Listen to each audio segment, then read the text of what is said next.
Environmental ecology का Shankar IAS जो book है, इससे हमारा ये 4th चैप्टर है एक्वाटिक इकोसिस्टम। इसके पहले हम टेरेस्ट्रियल इकोसिस्टम जो 3rd चैप्टर था उसको कर लिए हैं। 1st, 2nd, 3rd chapter complete हो गया है। ये 4th चैप्टर है एक्वाटिक इकोसिस्टम। तो एक्वस में मतलब वाटर में, एक्वाटिक मतलब वाटर होता है। वाटर में जो भी सिस्टम मिलते हैं, इकोसिस्टम मिलते हैं, ऑर्गेनिजम्स मिलते हैं, फ्लोरा फौना मिलते हैं, उनके बीच जो इंटरेक्शन होता है, जो इकोसिस्टम वाटर में बनता है, उसको बोलते हैं एक्वाटिक इकोसिस्टम।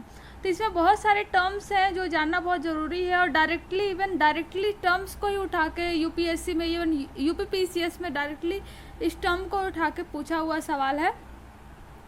तो पहला टर्म है लेंटिक इकोसिस्टम, दूसरा है लोटिक इकोसिस्टम। तो क्या डिफरेंस है लेंटिक एंड लोटिक इकोसिस्टम में? जब हम फ्रेश वाटर इकोसिस्टम देखते हैं, जैसे कि जिसमें सैलाइन नहीं है, जिसमें NaCl नहीं है, सॉल्ट नहीं है, तो हमें देखते हैं कहीं कहीं पे रिवर बहता है। ठीक है, हमने रिवर्स बहुत सारे पढ़े हुए हैं। या पॉन्ड्स होता है, पॉन्ड्स में भी वाटर होता है। तो इसको किस बेस पे क्लासीफाई किया जाएगा? ठीक है, तो जो वाटर हमेशा बहता रहता है उसको क्या बोलते हैं? लोटिक। उसको बोलते हैं लोटिक इकोसिस्टम में बहता है, जैसे रिवर हो गया। ठीक है, और वहीं अगर कोई लेक है, वहीं कहीं पॉन्ड है, लेक्स है, स्वयम्स है, मार्स है, ऐसा कुछ मिलता है, तो उसको क्या बोलेंगे? लेंटिक इकोसिस्टम उसको बोलते हैं। जैसे पॉन्ड्स, लेक्स, स्वैम्स, मार्सेस इसके एग्जांपल हैं जो हम देख लिए। मतलब जो स्टैटिक वाटर होगा, स्टैटिक मतलब जो एक जगह है, तो उसको बोलेंगे लेंटिक इकोसिस्टम। और दूसरा जो वाटर जो हमेशा फ्लो हो रहा है, जो जैसे कि जो ग्लेशियर से निकला, हिमालय से निकला और बे ऑफ बंगाल में फॉल हो गया, तो ऐसे वाटर को क्या बोलते हैं? लोटिक इकोसिस्टम, जो एक प्लेस से दूसरे प्लेस पे मूव करते रहते हैं। ठीक है, तो ये दो टर्म जो दोनों में डिफरेंस जानना बहुत ज़रूरी है, और एग्जाम में अक्सर दोनों में बस डिफरेंस पूछ लेता है, लोग कंफ्यूज हो जाते हैं लोटिक कौन सा है और लेंटिक कौन सा है। तो इकोसिस्टम हम जब देखेंगे वाटर इकोसिस्टम या एक्वाटिक इकोसिस्टम, तो हम इस इमेज पे आएंगे। उसके पहले एक्वाटिक इकोसिस्टम के बारे में देख लेते हैं। एक्वाटिक इकोसिस्टम अगर हम देखते हैं तो कहीं पे हमें पॉन्ड्स दिखते हैं, कहीं पे लेक्स दिखते हैं, कहीं पे ओशन दिखते हैं, और किसी में सॉल्ट कंटेंट ज़्यादा है, किसी में कम है। तो इसके बेस पे इकोसिस्टम, वाटर इकोसिस्टम को 3 पार्ट में डिवाइड किया गया हुआ है। पहला क्या है? Fresh water ecosystem. Fresh water किस बेस पे बोलेंगे फ्रेश है? ऐसा नहीं है कि वो तुरंत वाटर बना है। फ्रेश वाटर में वो आता है जिसमें सॉल्ट का कंटेंट ज़्यादा हो, जैसे NaCl का कंटेंट ज़्यादा हो। ठीक है, जैसे कि अब मान लो इसमें पॉन्ड्स, टैंक्स, लेक्स, रिवर्स, ये सारे आ जाते हैं किसमें? फ्रेश वाटर इकोसिस्टम में। ठीक है, दूसरा होता है मेराइन इकोसिस्टम। मेराइन इकोसिस्टम में मतलब ओशन इकोसिस्टम में क्या होता है? सॉल्ट कंटेंट बहुत ज़्यादा होता है, NaCl कंटेंट बहुत ज़्यादा होता है, तो इसको बोलते हैं मेराइन इकोसिस्टम। लेकिन एक ऐसा इकोसिस्टम आता है ब्रैकिश वाटर इकोसिस्टम, जिसमें सॉल्ट का कंटेंट मेराइन इकोसिस्टम से तो कम होता है। ठीक है, लेकिन वही फ्रेश इकोसिस्टम से ज़्यादा होता है। तो ऐसे इकोसिस्टम को क्या बोलते हैं? Brackish ecosystem. और ब्रैकिश वाटर इकोसिस्टम मिलेगा कहाँ? ऐसे फेज पे मिलेगा जहाँ पे फ्रेश वाटर और मेराइन वाटर दोनों एक दूसरे से मिल रहे हैं, और इस पॉइंट पे क्या मिलेगा? ब्रैकिश वाटर मिलेगा। कहाँ पे ये मोस्टली होगा? डेल्टा वाले रीजन में। डेल्टा वाले रीजन में क्या होता है कि कोई रिवर, सपोज गंगा या ब्रह्मपुत्र रिवर जो है फ्लो होके आ रहा है, और बे ऑफ बंगाल में जो ओशन है यहाँ पे फॉल हो जा रहा है, तो कोई तो ऐसा पॉइंट होगा जहाँ पे दोनों वाटर जो है मिलेंगे, ब्रैकिश होगा, मतलब फ्रेश भी है और मेराइन भी है, सॉल्टी भी है। तो एक थोड़ा सा कम सॉल्टी वाटर बनता है, जिसको बोलते हैं ब्रैकिश वाटर इकोसिस्टम। और ये मोस्टली कहाँ पे मिलेगा? डेल्टा वाले रीजन में। मोस्टली ये कहाँ पे मिलेगा? डेल्टा वाले रीजन पे मिलेगा, जहाँ पे रिवर जो है वो ओशन से मिलती है। तो ये 3 टाइप के एक्वाटिक इकोसिस्टम होते हैं based on the salt proportion के बेस पे। ठीक है, नेक्स्ट आता है एक्वाटिक ऑर्गेनिजम्स। अब देखो फ्रेश में एक्वाटिक ऑर्गेनिज्म भी कई तरीके के होते हैं। जैसे कि अभी देखोगे, अगर पॉन्ड का एक एग्जांपल ले लो, तो कुछ क्या होते हैं? कुछ ऑर्गेनिज्म ऐसे होते हैं जो सरफेस पे फ्लोट करते रहते हैं, कुछ ऐसे होते हैं जो एकदम बॉटम पे रहते हैं, कुछ ऐसे होते हैं जो दोनों के बीच में रहते हैं, जैसे फिश वगैरह हो गया। तो बेस्ड, और कुछ ऐसे हैं जो एक किनारे से दूसरे किनारे पे हमेशा स्विम करते रहते हैं, तैरते रहते हैं।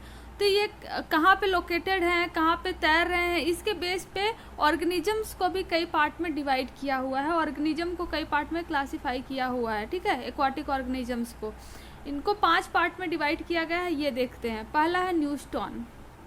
न्यूस्टॉन का क्या है, these are the unattached organism which live at the air water interference. Suppose ये पॉन्ड है और इसके जो ऊपर जो कुछ ऑर्गेनिज्म हैं, एनिमल प्लांट हैं जो फ्लोट करते रहते हैं, ठीक है, जो ऑर्गेनिज्म फ्लोट करते रहते हैं ऊपर, जो एयर से भी कांटेक्ट रखते हैं और वाटर से भी कांटेक्ट रखते हैं, ऐसे ऑर्गेनिज्म को क्या बोलेंगे, न्यूस्टॉन, ठीक है, ऐसे ऑर्गेनिज्म को न्यूस्टॉन बोलते हैं। ये डेफिनेशन याद रहे, कभी कभी इनडायरेक्टली बस डेफिनेशन पूछ लेता है।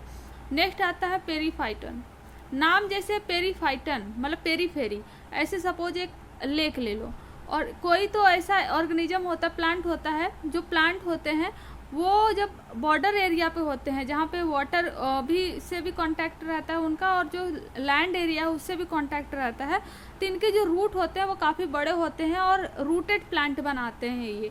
और इस तरीके के प्लांट को जो पेरीफेरल जोन पे, जो लिटरल जोन पे होते हैं, उनको क्या बोलते हैं, पेरीफाइटन। नेक्स्ट आता है प्लैंकटन। प्लैंकटन का क्या मतलब होता है, these group include the both microscopic plant like algae, phytoplankton and animals like the crustacean and protozoans. They found on the all aquatic ecosystem except the certain swim moving the waters। मतलब ये जो है इसमें plant भी आते हैं, animals भी आते हैं और ये हर जगह मिलता है एक्सेप्ट जो स्विमिंग वाटर होता है, जो शिफ्ट करता रहता है वाटर उसके, ठीक है। नेक्स्ट आता है नेक्टान। नेक्टान क्या कह रहा है कि ये जो एनिमल्स जो स्विमर्स होते हैं, मतलब कि स्विमर्स में फिश ले लो, फिश तो हमेशा स्विम करता रहता है ना, तो ऐसे प्लांट को क्या, ऐसे ऑर्गेनिज्म को क्या बोलेंगे, नेक्टॉन बोलते हैं। नेक्स्ट आता है बेंथोस। बेंथोस वो ऑर्गेनिजम्स होते हैं जो हमेशा बेनिथ, मतलब बेनिथ का मतलब ये होता है नीचे, एकदम नीचे पे होते हैं, जहाँ पे ना तो लाइट पहुँचती है, ना तो एयर पहुँचता है और ना ही ऑक्सीजन पहुँचता है, कुछ नहीं पहुँचता है। तो ऐसे जो माइक्रो ऑर्गेनिज्म जो एकदम नीचे बेनिथ पे होते हैं उनको बोलते हैं बेंथोस। तो factor limiting the productivity of the aquatic ecosystem. Aquatic ecosystem में भी प्रोडक्शन होता है क्योंकि वहाँ भी प्लांट होते हैं, वहाँ भी ऑर्गेनिजम्स होते हैं। तो कौन कौन से ऐसे फैक्टर्स होते हैं जो कि इनकी प्रोडक्टिविटी को लिमिट करते हैं, ठीक है। तो पहला है सनलाइट, दूसरा है एफोटिक जोन, तीसरा है dissolve oxygen, transparency and the temperature.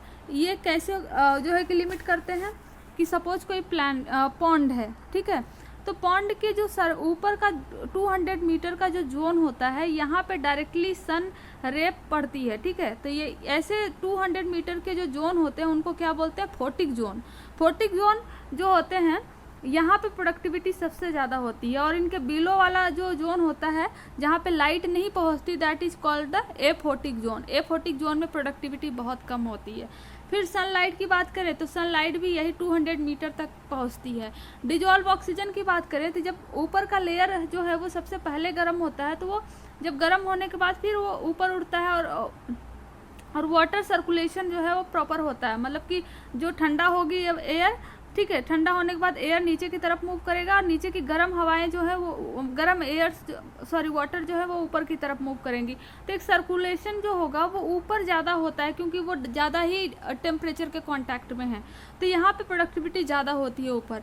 फिर आता है ट्रांसपेरेंसी। जैसे जैसे नीचे की तरफ जाते हैं ट्रांसपेरेंसी घटती जाती है। क्यों?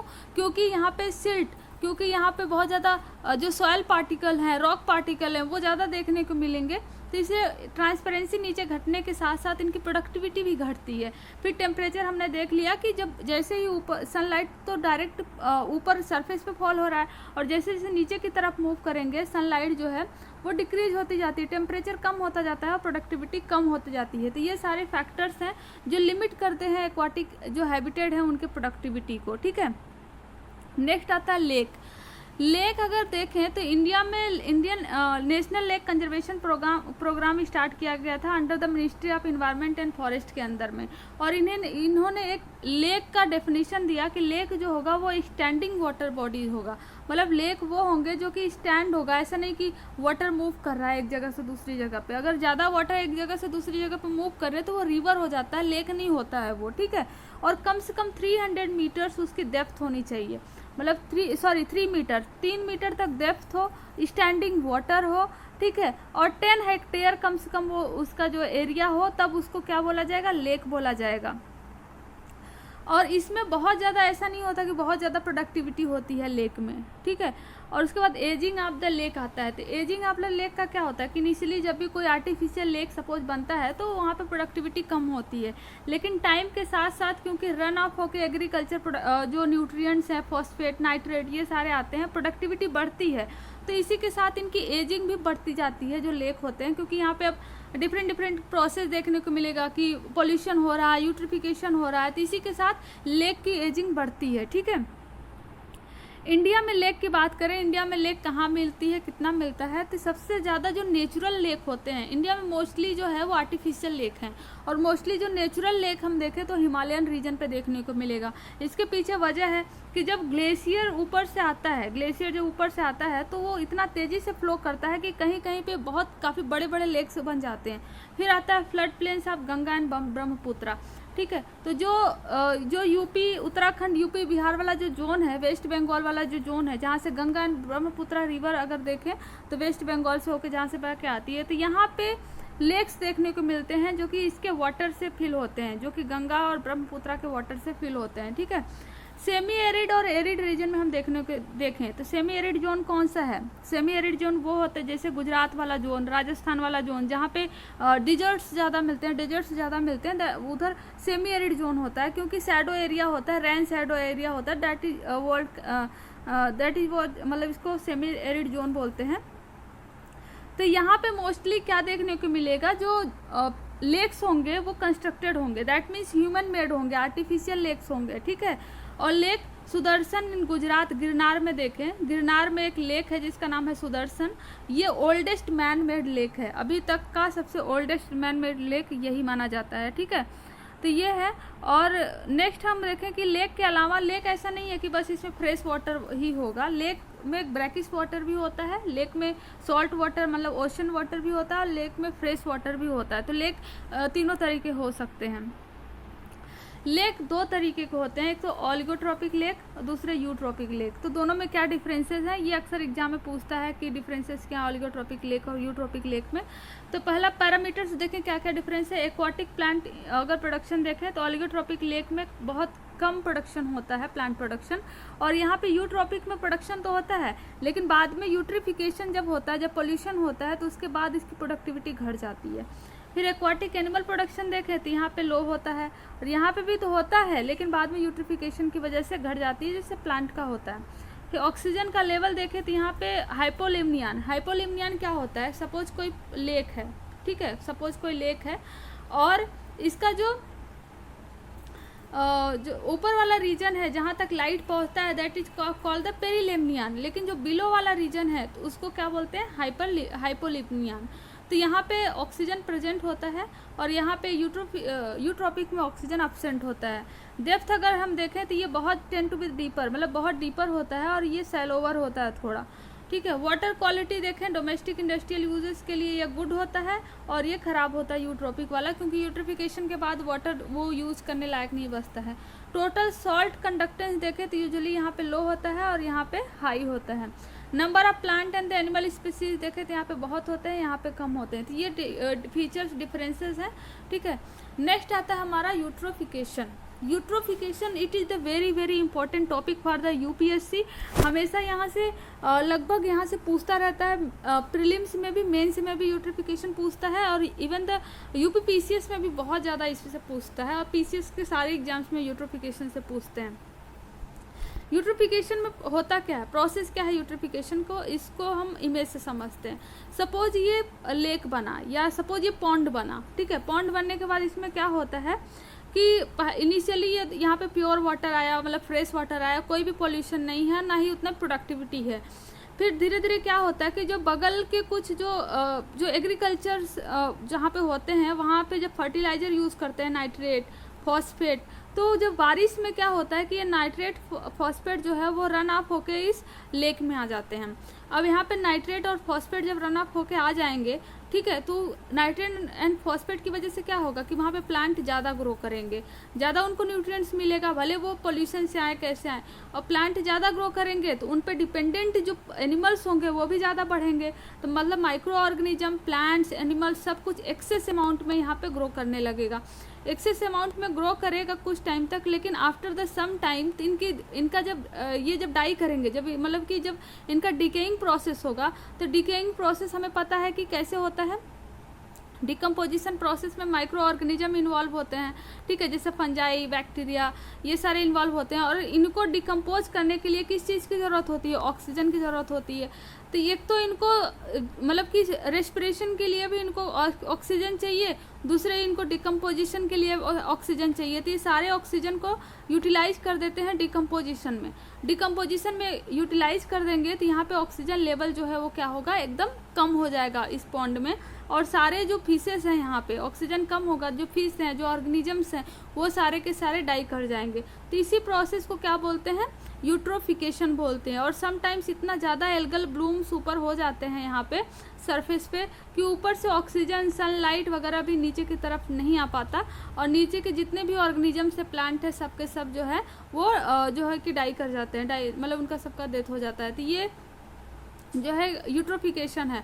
तो यूट्रोफिकेशन के बाद इस तरीके से लेक देखने को मिलता है कि किस तरीके से पूरा सरफेस इसका जो है फंजाई मतलब कि ब्लू जो एल्गी हैं उनसे और माइक्रो ऑर्गेनिज्म से कवर हो गया है। और कवर होने के बाद इसमें ऑक्सीजन का, इसमें नाइट्रोजन, इसमें ऑक्सीजन का या सनलाइट का पेनिट्रेशन नहीं हो पाता है, जिससे नीचे के जो बेंथिक ऑर्गेनिज्म है वो भी जो है कि ख़त्म हो जाते हैं। नेक्स्ट टॉपिक आता है हार्मफुल एल्गल ब्लूम्स। आखिर में एल्गल ब्लूम्स जो है वो हार्मफुल क्यों है? देखो, ये हार्मफुल इसके होने की बहुत सारे वजह है। एक तो जब ये डिकेइंग प्रोसेस करते हैं, ठीक है, एल्गल ब्लूम्स जब होती है, डिकेइंग प्रोसेस होता है, तो सारे ऑक्सीजन को यूटिलाइज कर लेते हैं, ठीक है, जिसकी वजह से जो एनिमल्स हैं उनको ऑक्सीजन नहीं मिल पाता है, ये हमने पहले भी पढ़ लिया, ठीक है।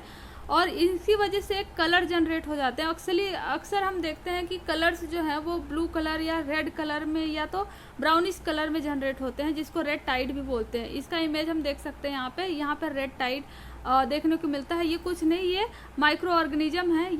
ये ऐसे एल्गी हैं जो कि रेड एल्गी होते हैं, जो रेड एल्गी होते हैं ना, जैसे स्पाइरोगैरा वगैरह कुछ होते हैं, तो उनके द्वारा ये स्पाइरोगैरा जो है वो ग्रीन एल्गी होता है। तो जो रेड एल्गी होते हैं उनकी वजह से ये इस तरीके का कलर आता है, रेड टाइड जिसको बोलते हैं, ठीक है।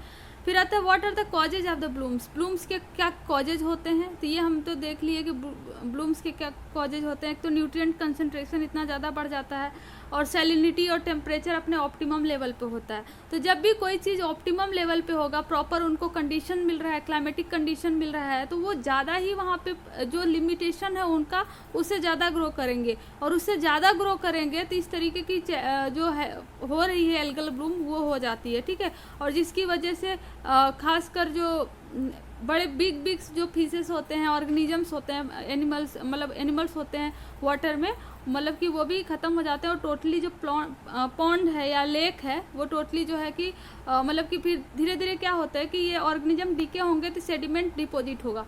सेडिमेंट डिपॉजिट होगा तो जो इनका डेप्थ है ना, जो लेक का जो पॉन्ड का डेप्थ है, सेडिमेंट डिपॉजिट होने से वो जो है कि फिर सेलोवर होते चले जाएंगे, जिसको एजिंग ऑफ द लेक भी बोलते हैं। तो how are the hazardous algal blooms dangerous for the fish and human. तो ये हमने देख लिया कि क्योंकि अब फिश को मिलेगा नहीं एयर, फिश को ऑक्सीजन नहीं मिलेगा, तो वो धीरे धीरे उनके लिए वो तो मतलब एक तरीके से प्रॉब्लम क्रिएट करेगा। अब इनके लिए पोल्यूशन जब फिश के लिए बढ़ेगा तो फिश को जो सारे फिश डाई कर जाएंगे, या तो इनको जब ह्यूमन बींग इसको यूज़ करते हैं, यूटिलाइज करते हैं, खाते हैं, तो ये सारे ट्रांसफ़र हो जाता है एक ट्रॉपिक लेवल से दूसरे ट्रॉपिक लेवल में। ये सारे पोल्यूटेंट जैसे नाइट्रेट हो गया, फॉस्फेट हो गया, ये सारे, तो ये डेंजरस होता है both the fishes and both for the human being also, ठीक है। तो ये हो गया टॉपिक। नेक्स्ट आता है एस्चुरी इकोसिस्टम।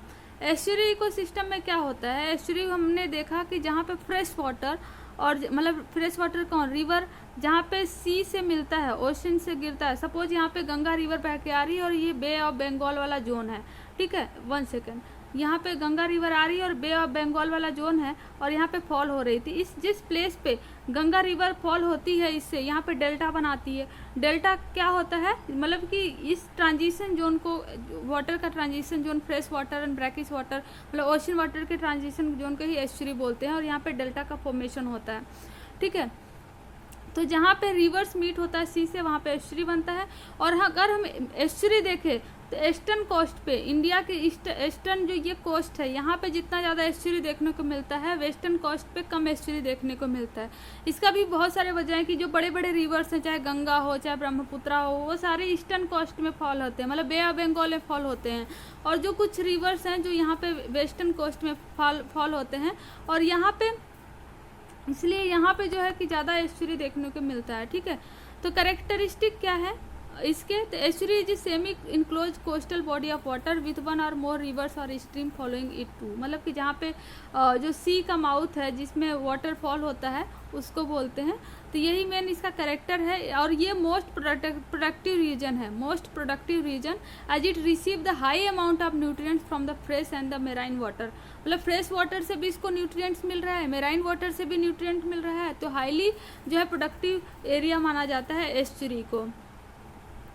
इंडिया के एस्चुराइन इकोसिस्टम की हम बात करें तो इंडिया में टोटल 14 मेजर एस्चुरी है।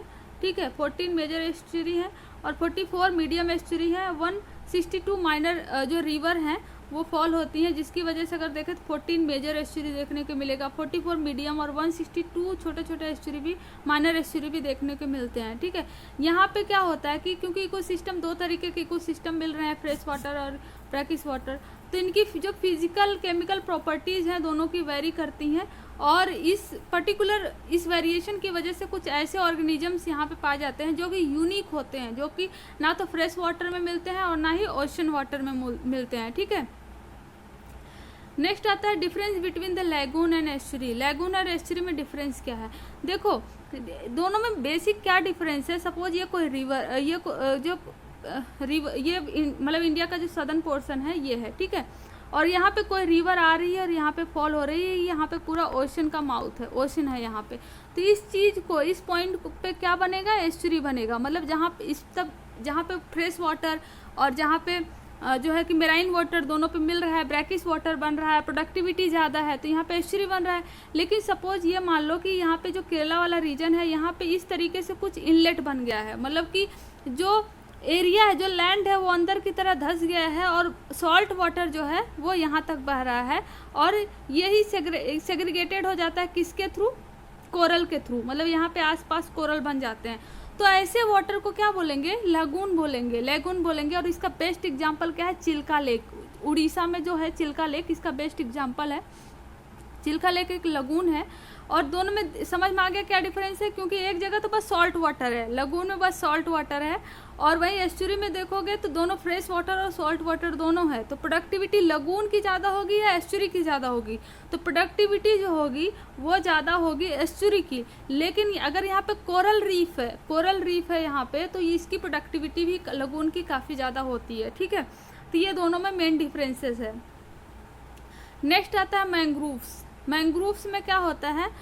देखो अब सपोज ये वाटर है, ये रिवर है, और यहाँ आके फॉल होता है, बे ऑफ बंगाल वाले जोन में फॉल हो रहा है। तो यहाँ पे जो एरिया है, यहाँ पे बड़े बड़े ट्रीज उगते हैं, जो ब्रैकिश वाटर एरिया मिल रहा है, यहाँ पे बड़े बड़े ट्रीज उगते हैं, जिसको ही क्या बोलते हैं? मैंग्रोव्स बोलते हैं। तो इसका बेस्ट एग्जांपल जो है सुंदरवन का जो मैंग्रोव एरिया है, वो सबसे लार्जेस्ट मैंग्रोव है, वो इसका बेस्ट एग्जांपल है। यहाँ पे देख सकते हैं कि इस साइड लैंड है और इस साइड जो है वाटर है, और यहाँ पे बड़े बड़े ट्रीज मिल रहे हैं। और इन ट्री का क्या होता है, क्योंकि अब यहाँ पे टोटल सॉल्टी वाटर है, एयर प्रॉपर एरेशन नहीं हो पाता, तो इनके जो रूट होते हैं वो सरफेस से बाहर निकले हुए होते हैं, और इस रूट्स को क्या बोलते हैं? निमेटोफोर। इन रूट को क्या बोलते हैं? निमेटोफोर। निमेटोफोर का यूज़ ये बाहर क्यों निकले होते हैं? रेस्पिरेशन के लिए, क्योंकि ये ऐसे कंडीशंस में रहते हैं जहाँ पे पानी ऑक्सीजन की अवेलेबिलिटी होते हुए भी इनको नहीं मिलता है प्रॉपर, क्योंकि अब जो सॉल्ट वहाँ पे ज़्यादा होता है। ठीक है, तो इस चीज़ को प्रिवेंट करने के लिए इनके रूट जो है बाहर निकलते हैं रेस्पिरेशन के लिए। बहुत ही इंपॉर्टेंट है। न्यूमेटोफोर कहाँ पे मिलते हैं? मैंग्रोव्स में मिलते हैं। और इनका रोल क्या है? इनका रोल जो है रेस्पिरेशन है। ठीक है, और ये कोस्टल जोन में मिलते हैं। तो इंडिया में देखें कि मैंग्रोव्स कहाँ कहाँ पे मिलते हैं। इंडिया में मैंग्रोव्स मिलते हैं, मैंग्रोव्स ऑफ द गुजरात। ठीक है, वहीं पे आता है फिर जो है कि Kaveri deltaic mangroves, Goa mangroves, ठीक है, सुंदरवन मैंग्रोव्स मोस्ट इम्पॉर्टेंट। उसके बाद आता है महानदी मैंग्रोव्स, कृष्णा गोदावरी मैंग्रोव्स, और अंडमान निकोबार में यहाँ पे मैंग्रोव्स मिलते हैं। नेक्स्ट आता है characteristic of the mangroves. Mangroves basically evergreen land plant होते हैं। अब देखो यहाँ पे वाटर भी मिल रहा है, लैंड भी मिल रहा है, लेकिन इसको लैंड प्लांट बोल रहे हैं। क्यों? क्योंकि इनकी रूट इतनी बड़ी होती है कि ये जो है लैंड पे ही होते हैं और इनको लैंड प्लांट बोलते हैं। और एवरग्रीन होते हैं क्योंकि हमेशा इनको पानी प्रॉपर मिलता रहता है, एरेशन प्रॉपर, इनको सब कुछ अवेलेबल है, तो ये एवरग्रीन होते हैं। ठीक है, तो इनका एक ये है। दूसरा, physiological adaptation to salinity and the water locked anaerobic mud is high. देखो ऐसे वाटर में कंडीशन में होते हैं, प्रॉपर वाटर अवेलेबल होता है, लेकिन फिर भी इनमें कुछ कुछ एडेप्टेशन अगर हम देखें तो जीरोफिटिक प्लांट की तरह होता है। जीरोफिटिक प्लांट की तरह कुछ कुछ एडेप्टेशन होता है ताकि सॉल्ट वाटर से, सॉल्ट से बचे, ये अपने आप को अडॉप्ट कर सकें। ठीक है, मैंग्रोव्स का प्रोफाइल हम इंडिया में देखें तो मैंग्रोव्स मेनली जो हमने देख लिया कहाँ पे मिलता है, गोवा, कर्नाटका, महाराष्ट्र, गुजरात और सुंदरबन वाला जोन जो है वहाँ पे मिलता है। रोल क्या है मैंग्रोव्स का, ये बहुत ही इंपॉर्टेंट है। क्या क्या रोल्स है मैंग्रोव्स का, मैंग्रोव्स कहाँ होते हैं, मैंग्रोव्स इंडिया में कहाँ मिलते हैं, तो ये मेंस में पूछा जाने वाला सवाल है, जो डायरेक्टली जो है बिना मॉडिफाई किए इस क्वेश्चन को पूछता है मैंग्रोव्स का इंपॉर्टेंस। ठीक है, पहला है कि मैंग्रोव्स मॉडरेट करता है मानसूनल टाइड। ठीक है, जो मानसूनल टाइड होता है कोस्टल एरिया पे, सपोज ये कोस्टल एरिया है और यहाँ पे बड़े बड़े मैंग्रोव्स उगे हुए हैं, तो कोई भी टाइड्स, फ्लड्स वगैरह आता है तो ये जो अंदर का जोन है, ठीक है, जो लैंड एरिया पे पहुँचने से ये टाइड्स को बचाता है। दूसरे, सपोज अगर हैवी रेन हुआ है तो हैवी रेन की वजह से जो सॉइल इरोजन होता है वो कोस्टल जोन पे ही रोक देता है, ओशन में नहीं जाने देता। ठीक है, और मैंग्रोव्स इन्हेंस करता है न्यूट्रिएंट साइकिल का, और दूसरे जो हरिकन फ्लड्स वगैरह होते हैं उससे ये बचाता है। तो बहुत सारे रोल होते हैं मैंग्रोव्स के। Mangrove support the numerous flora और फाना, बहुत ज़्यादा ये सपोर्ट करता है, बहुत ज़्यादा बायोडाइवर्सिटी रिच होता है, और इवन द ब्रीडिंग और जो rearing of the several fishes का यहाँ पे होता है। बहुत सारे सुंदरबन का जो डेल्टा है वहाँ पे हर साल जो है कि बहुत सारे टर्टल्स, बर्ड्स सारे जो वहाँ पे ब्रीडिंग्स के लिए आते हैं, तो एक फेवरेबल प्लेस भी प्रोवाइड करता है। ठीक है, तो ये टोटल मैंग्रोव्स के लिए था। कुछ अगर इम्पोर्टेंट पॉइंट्स देखें for the fact, UPSC prelims के फैक्ट के लिए, तो eucalyptus is known as the environmental devil. Eucalyptus एक प्लांट होता है जिसको इन्वायरमेंटल डेविल मानते हैं। क्यों? क्योंकि ये बहुत ज़्यादा वाटर एब्जॉर्ब करता है, और वाटर एब्जॉर्ब करके जो सॉइल होता है उसको ड्राई कर देता है, और ये मोस्टली ऑस्ट्रेलिया में पाया जाता है। ठीक है, तो एक और है जो कि कोरल रीफ के बारे में हमें इस चैप्टर में पढ़ना था, लेकिन कोरल रीफ बहुत ही इंपॉर्टेंट है, उसको हम अलग से सेपरेट टॉपिक में पढ़ेंगे। तो जो फॉरेस्ट रिपोर्ट आया है 2019 में, फॉरेस्ट रिपोर्ट, कोरल रीफ, ये इस सब का अलग से जो हम 100% जहाँ से पूछे जाने का चांस है इस साल, उसको हम अलग से पढ़ेंगे। नेक्स्ट आता है गंगा एक्शन प्लान। देखो 1986 में एक ऑब्जेक्टिव आया था गंगा एक्शन प्लान की, ताकि उसको इम्प्रूव किया जा सके, वाटर क्वालिटी को उसको मतलब कि उसको ट्रीट किया जा सके, मैनेज किया जा सके, इसके लिए गंगा एक्शन प्लान आया हुआ था।